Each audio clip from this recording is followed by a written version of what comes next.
하나님 말씀 마가복음 12장 18절부터 27절에 있는 말씀 제가 봉독해 드리겠습니다. 부활이 없다 하는 사두개인들이 예수께 와서 물어 이르되 선생님이여 모세가 우리에게 써주기를 어떤 사람의 형이 자식이 없이 아내를 두고 죽으면 그 동생이 그 아내를 취하여 형을 위하여 상속자를 세울지니라 하였나이다.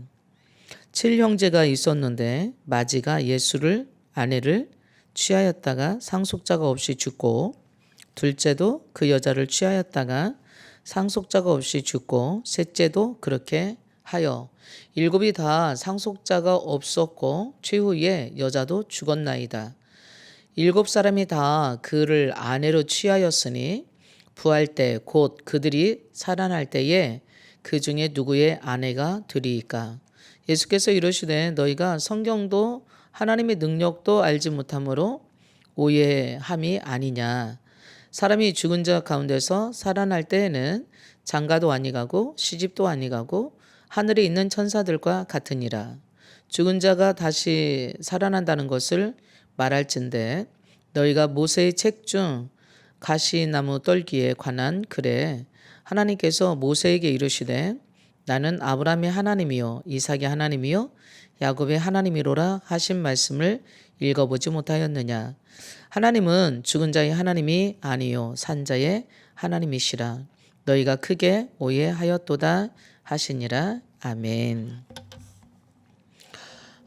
앞에서 바리새인들과 해독당원들이 세금 문제로 예수님을 책잡으려고 덫을 놓았던 것을 우리가 함께 봤습니다. 근데 오늘 본문의 말씀에서는 이제 부활을 믿지 않는 사두개인이 부활을 논쟁으로 예수님에게 시비 걸었다고 볼 수 있어요. 예수님을 공격한 거죠. 예수님은 자신이 죽고 부활할 것에 대해서 이제 여러 번 예언하셨습니다. 제자들에게도 하셨고 또 이제 대중 앞에서도 했고, 그래서 더러는 예수님을 메시아로 아는 사람들이 있었음을 보게 됩니다. 때문에 예수님으로 하여금 부활의 비합리성을 스스로 인정하게 만들고 예수님의 권위의 핵심을 무너뜨리는 것으로서 자기들의 성경 지식을 가지고 필사적으로 도전하고 있는 것을 봅니다.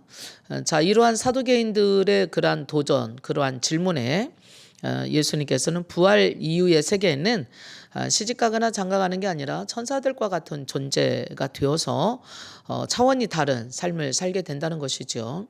또 하나님은 죽은 자의 하나님이 아니시고 산 자의 하나님이다. 그러니까 부활이 있을 뿐만 아니라 지금도 부활하기 전에 그러한 잠재적인 그러한 생명이 살아있는 사람들이라고 하는 것을 가르쳐 주죠. 출애굽기 3장 6절에 보면 그 말씀을 근거로 해서 나는 스스로 있는 자다. 하나님은 영원하신 분이시고 죽은 자의 하나님이 아닌 산 자의 하나님이라고 하는 것을 증명해 주고 있습니다. 지금 24절 말씀부터 27절 말씀까지가 예수님께서 답변하신 내용이라고 볼 수 있죠. 자, 그렇다면 사두개인들은 누구일까요?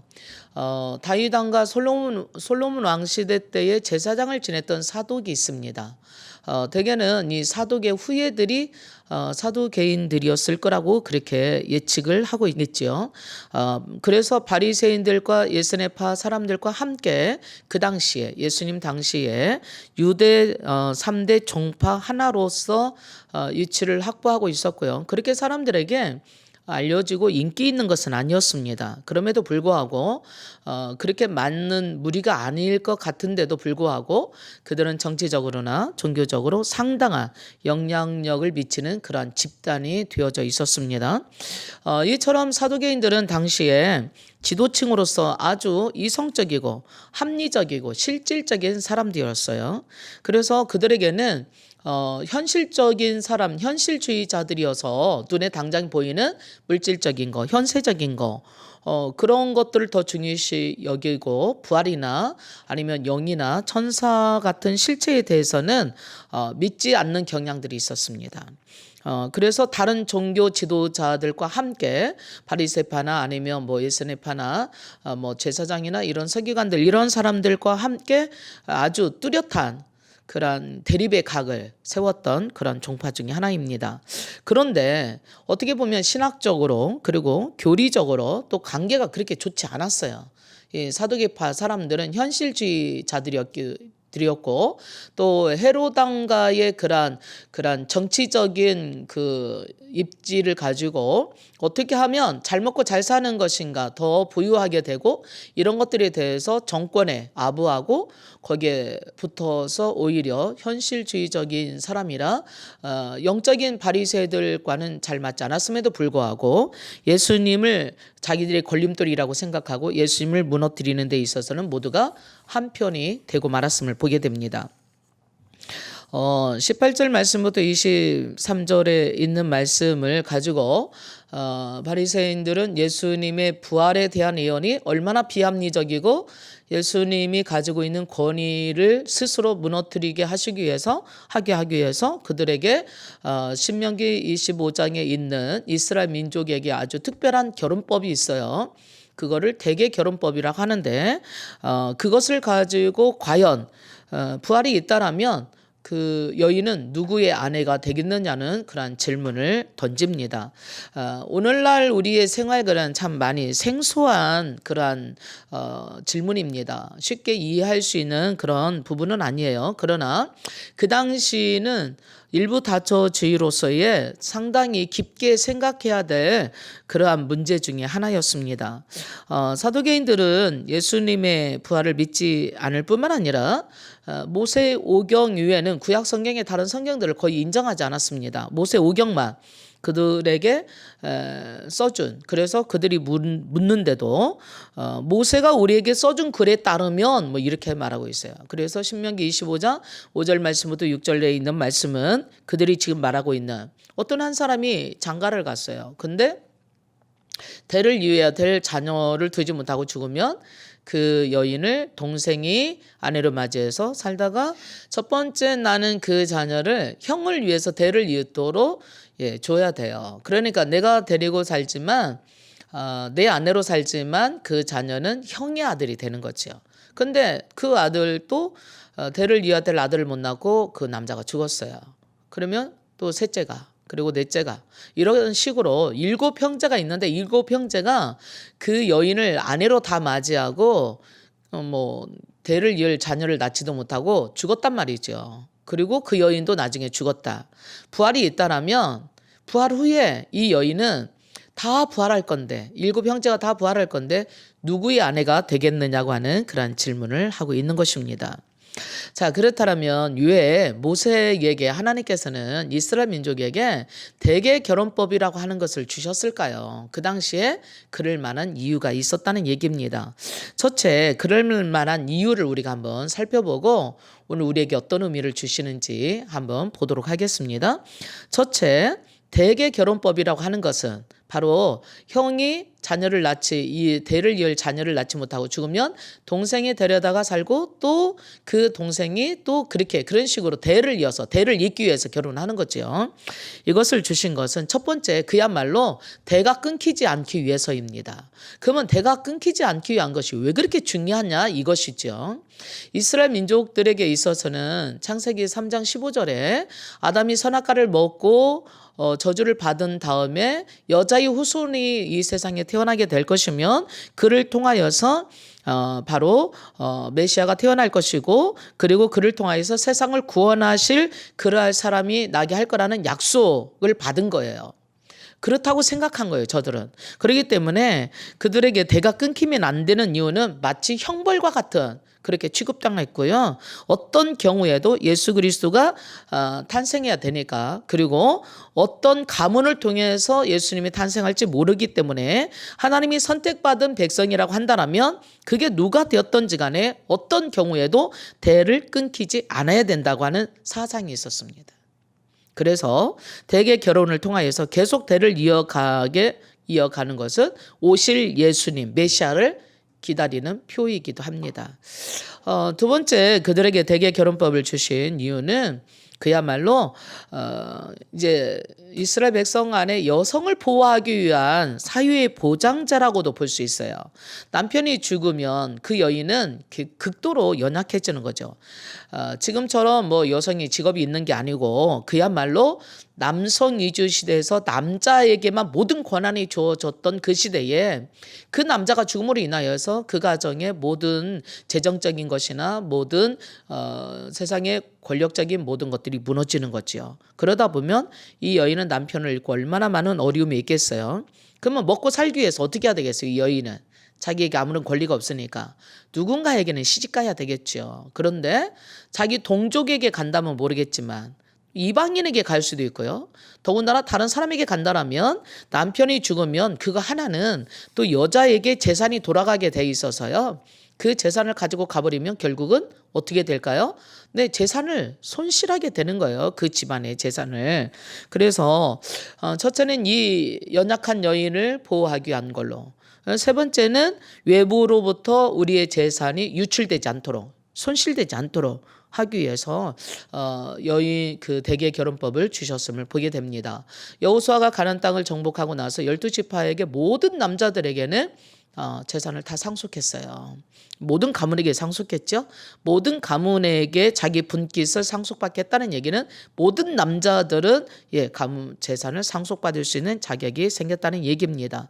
이러기 때문에 남자가 죽은다라면 그 여인이 가지고 다른 데 시집가 버리면 그 재산은 사라지는 것이 유실되는 것이 되기 때문에 자기 가문에 자기 집안의 재산을 보호하기 위해서라도 이 대개 결혼법에서 자녀를 낳아야 되는 이유는 굉장히 중요한 이유 중에 하나가 되어 있었습니다. 이와 같이 전체를 통틀어서 본다면 결국은 대개결혼법이라고 하는 것은 약자를 보호하기 위한 보호장치였음을 우리는 보게 돼요. 하나님께서 홀로 있는 여인 그리고 자꾸 재산이 유실되어서 다른 데로 흘러가버림으로 인해서 약해지지 않고 공동체적으로 대등한 관계를 맺게 하기 위한 이런 것들. 근데 이와 같이 좋은 법을 가지고 사두개인은 예수님을 걸려 넘어지게 하는 잘못된 질문으로 접근해 왔다는 얘기죠. 대개 결혼법으로서 여러분 결혼한 여자가 죽을 경우에 부활이 있다라면 부활 후에 누구의 아내가 되겠느냐고 하는 이 질문 속에는요. 정말로 그것을 몰라서가 아니라 어떻게 해서든지 간에 예수님을 뒤집잡고 넘어뜨리고 스스로 자기들의 사상이 맞다라고 하는 것을 주장하기 위한 것입니다. 24절 말씀부터 27절 말씀에 그들이 질문의 근거여서 예수님께서 그들에게 답변하시는 것을 보게 됩니다. 예수님은 답변하시는데 첫 번째 그들을 훈계하십니다. 너희가 오해했도다. 오해했다고 하는 얘기는요, 마치 주인이 싫어서 길을 그 목자를 떠나서 방황하고 길 잃어버리고 헤매고 있는 양과 같은 그러한 것을 우리는 오해라고 그렇게 볼 수 있습니다. 그래서 예수님께서는 그들에게 사두개인들이 부활이 없다고 하는 것을 전제로 하고 예수님에게 시비를 걸으려고 모세의 글을 가지고 저들은 우리가 모세가 우리에게 이렇게 써줬다고 얘기하는데 예수님께서는 모세의 글이라고 말하지 않습니다. 성경도 그리고 하나님의 능력도 너희가 알지 못함으로 오해했다. 라고 꾸짖고 계시는 거예요. 바로 성경과 하나님에 대해서 저들이 무지했다는 얘기시죠. 구약 성경, 모세오경뿐만 아니라 구약 성경 전체를 통해서 보면 부활에 대한 말씀들이 굉장히 많아요. 욥기에도 있고요. 이사야에도 있고요. 다니엘서도 있고요. 바로 성경에 대한 무지가 모세오경만 고집하는 문자적으로 그것도 문자적으로만 고집하고 있는 사두개인들에게는 성경에 대한 그리고 하나님께 대한 편견을 가져왔고 더 나아가서는 완전하신 하나님의 말씀과 그의 뜻을 왜곡하는 결과를 가져오게 되어버렸다는 얘기입니다. 그래서 우리가 성경과 하나님을 아는 일은 굉장히 중요한 일입니다. 우리 중에도 마찬가지예요. 몇십 년 동안 교회 다녔지만 성경에 대해서 바르게 알지 못하는 경우가 많아요. 하나님에 대해서도 바르게 알지 못하기 때문에 심지어 하나님을 대적하는 자로 쓸 수도 있어요. 사도 바울처럼. 바울이 예수님을 만나기 전까지는 예수 믿는 사람들을 핍박하는 자였어요. 왜? 하나님께 대한 열심 때문에 그렇게 한 거거든요. 자기 야망으로만이 그렇게 한 게 아니거든요. 이와 같이 우리 중에도 더러 하는 교회는 오래 다녔고 심지어 직분도 맡았는데도 불구하고 아니 사도 바울은 뭐 더 나가서 모세에게 그런 얘기도 디모데에게 그런 얘기를 하지요. 교회 안에 이미 거짓 선지자가 들어왔다. 그러므로 너는 조심해라 라는 얘기를 합니다. 성경을 가르치는데 성경은 우리와 똑같은 성경을 가지고 가르치는데 하나님 뜻이 아니에요. 구원의 교리와 도와 복음과 달라요. 그래서 그렇게 가면 구원받을 수가 없어요. 오늘날 그게 누굴까요?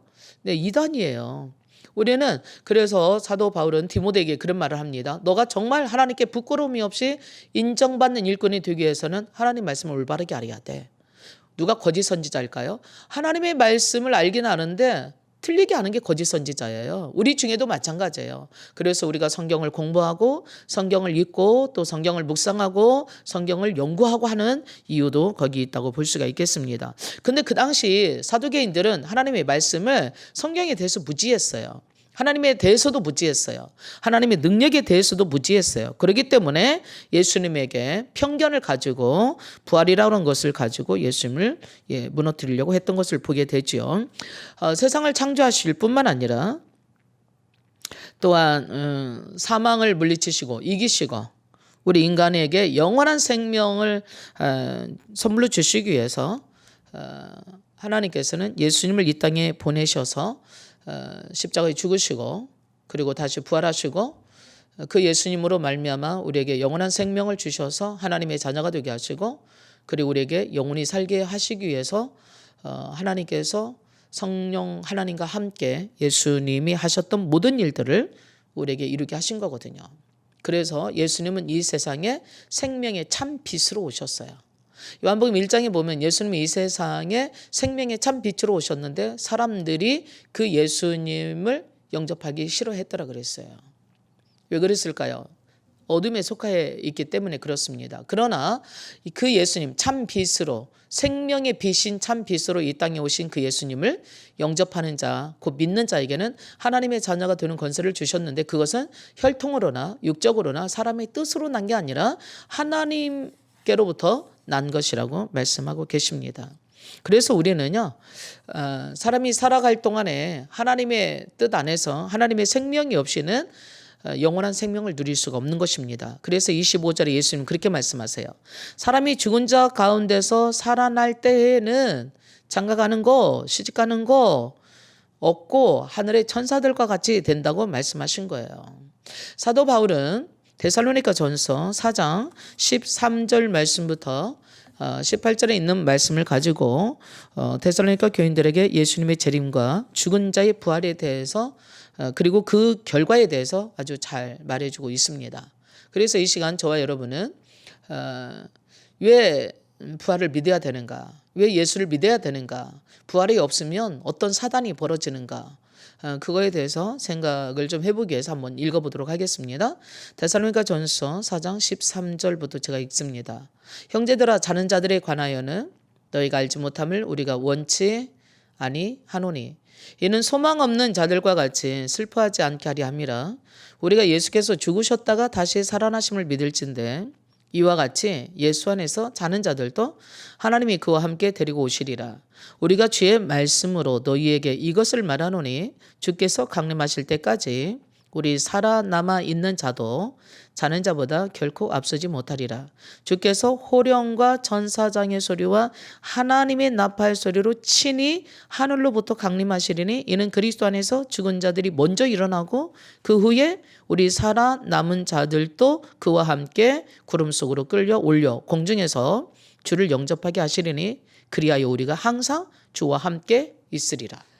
사도 바울이 데살로니가전서 4장 13절에서 17절까지 데살로니가 교인들에게 예수님의 재림과 죽은 자의 부활에 대해서 말씀하시면서 그동안 죽었던 자들이 다시 주님이 재림하실 때 살아서 그리고 공중으로 끌려가서 휴거해서 주님과 함께 영원히 살게 될 거라고 말씀합니다.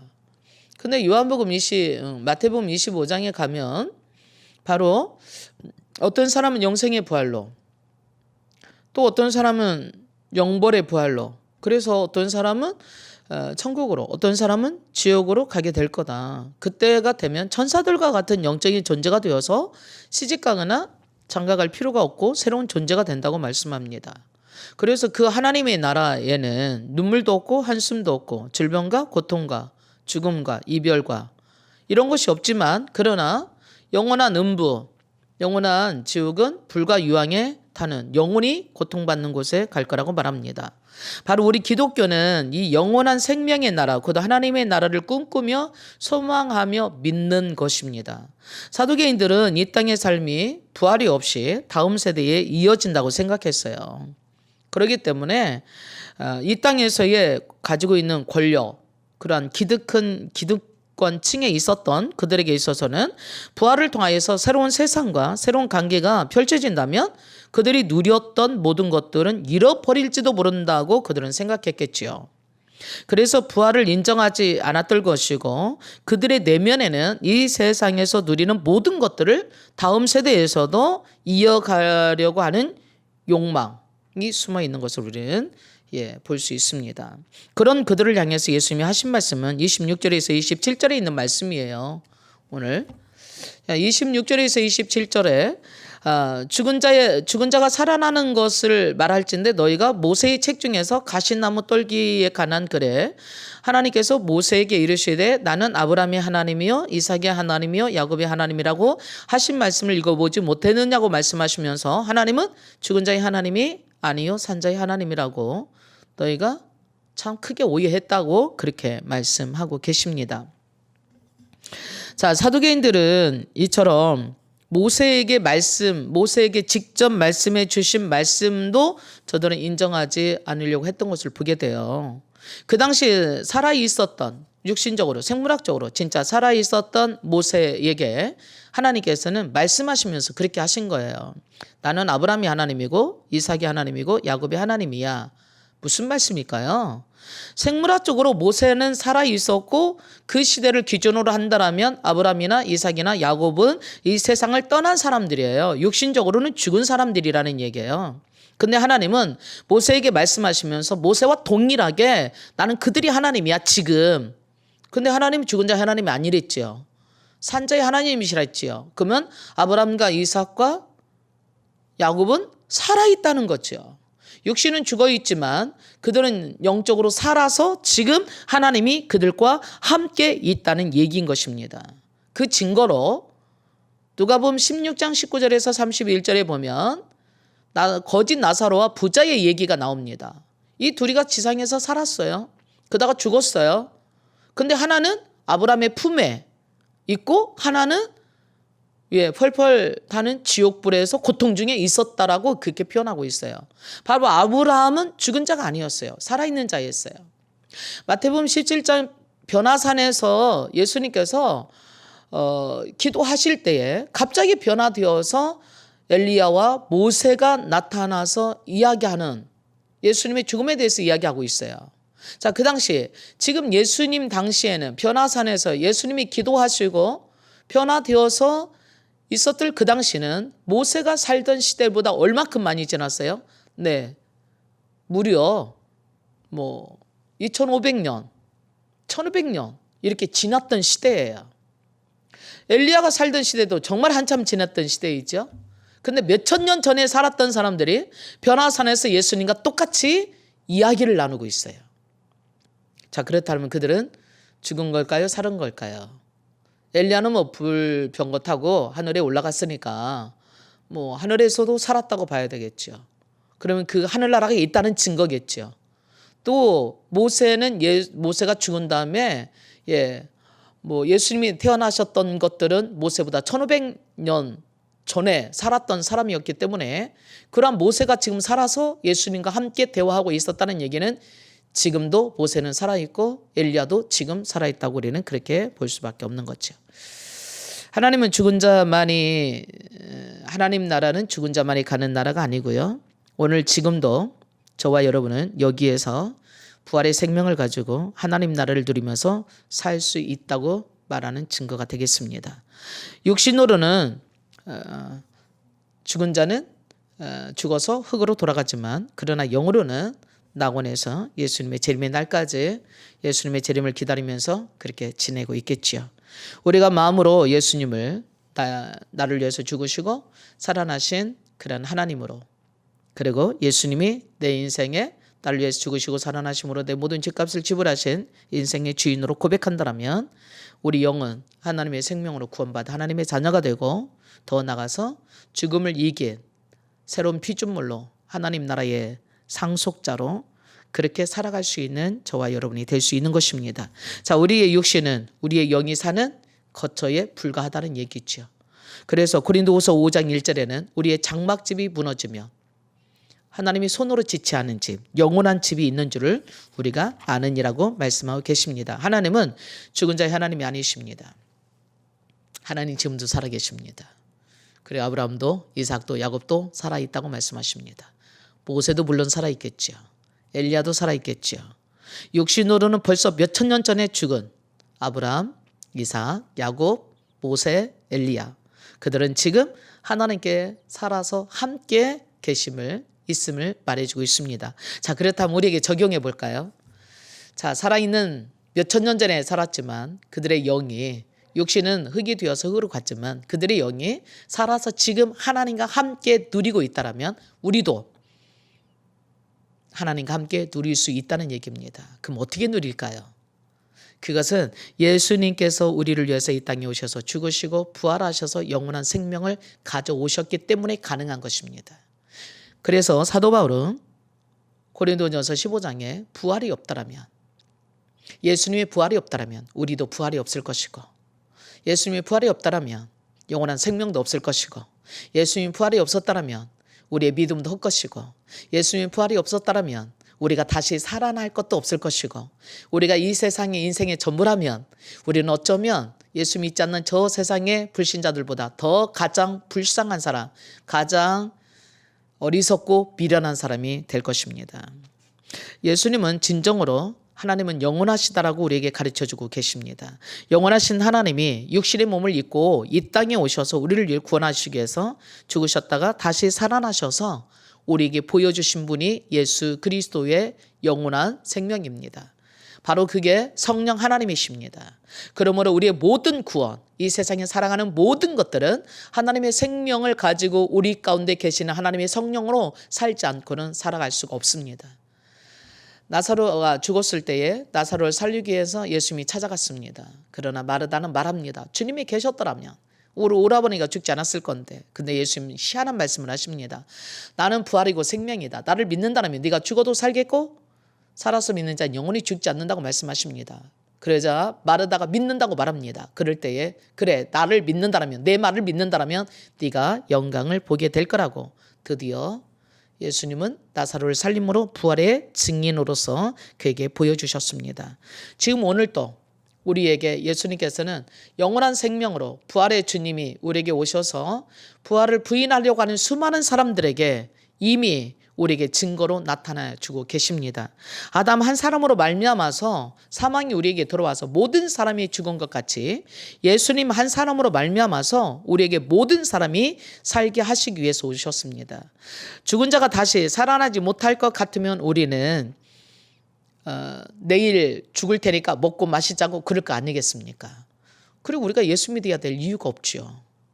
이 세상에서 어떻게 하든지 간에 죽음으로 끝날 것이니까 뭐 속이든지 수단과 방법을 가리지 않고 잘 먹고 잘 먹는다는 것이 뭐 더 좋은 거 먹고 또 더 좋은 것 입고 어떻게든지 더 넓은 집에 더 큰 차에 세상을 떵떵거리면서 이 세상 전체를 다 쓰면서 산다 할지라도 반드시 죽음이란 게 옵니다. 그래서 죽을 테니까 그냥 어떻게 해요? 먹고 마시고 놀자 그런다면 우리는 가장 불쌍한 사람들이 될 것입니다.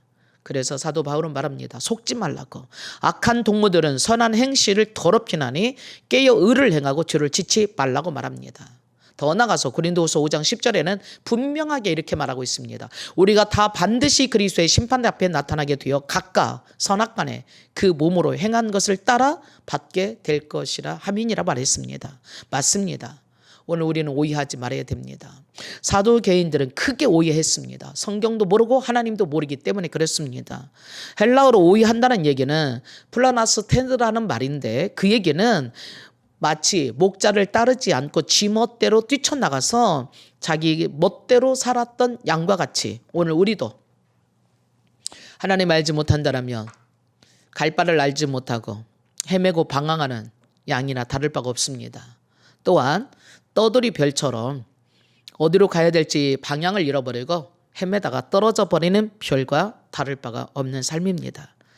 사랑하는 성도 여러분, 오늘 저는 사도개인들처럼 하나님을 오해하고 성경도 모르고 하나님도 모르고 하나님 능력도 몰라서 오해하고 세상에서 제멋대로 살다가 자기 뜻대로 살다가 하나님을 배반하고 살다가 하나님의 뜻과는 어긋나게 살다가 누군가는 넘어뜨리고 세상적으로 현실적으로 실용적이라고 어떤 것이든지 간에 자기에게 유익이 되는 것이라면 다 취하고 살다가 멸망하는 자식이 아니라 정말로 하나님께서 우리를 구원하시기 위해서 하나님이신 그분이 육신을 입고 이 땅에 오셔서 죽으시고 부활하심으로 부활의 생명을 주신 그 주님과 날마다 교제하고 주님을 바라보고 정말 내세를 믿고 오늘 이 땅에서 마귀에게 속아 죄짓고 내 멋대로 하나님을 떠난 목자를 떠난 양처럼 하나님을 떠나 제멋대로 살다가 방황하고 멸망하는 것이 아니라 날마다 하나님의 말씀에 주목하고 주님을 바라보면서 주님의 뜻대로 살며 영원한 생명을 누리는 저와 여러분이 되기를 축복합니다. 함께 기도하겠습니다.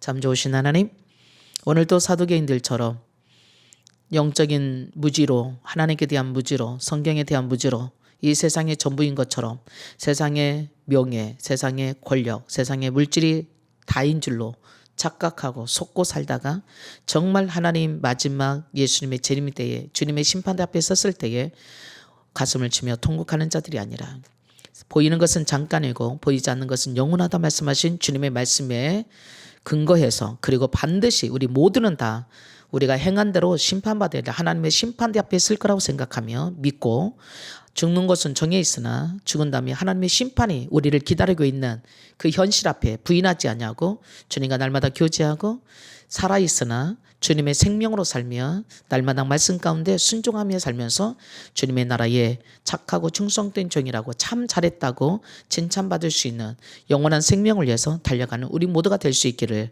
지혜롭고 현명하고 믿음의 사람들이 다 될 수 있는 복된 사람이 되기를 축복하고 예수님의 이름으로 기도합니다. 아멘.